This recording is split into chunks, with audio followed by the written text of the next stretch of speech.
Na yentoa so awoso hene ya yapa no wo Achim Kotoku traditional area we poyamantemo na nakwasi sasu ene wode to na de hye nyina anim se nkabompe ene beboa ama asomdue ene adwumaden afa ne ntoma pa de afra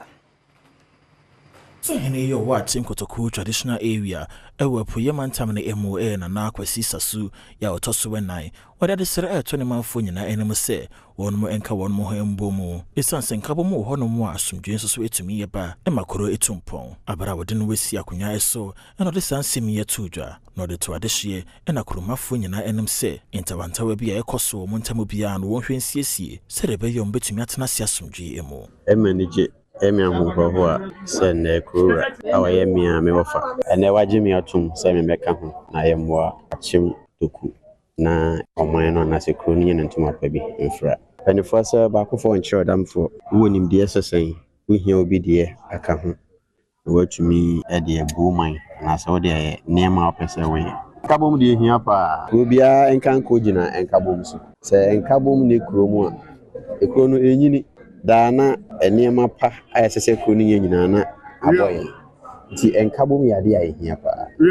Enwachi osiade yo Dr. Frimpong manso toso nai ya ono ye oman hene e wa Achim Kotoku enso de nsem se yeto aso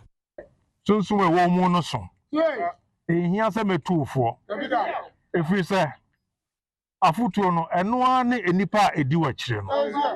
wo yem ye unsuru adwuma wo ya adwumaden unya bia wo chema no so obia so mano ankoso nya adwuma wo hia afutuo efiri se sunsun no wo mu eno nti na wo fa no nyina ba bedi wachi akonya no toye no nanka wo fa ba ko percent odi anim nanso se da bi meta ye che medimi sunsun beta no wo fa ase na chi nti wo ha bi omu nyina sunsun ta wachi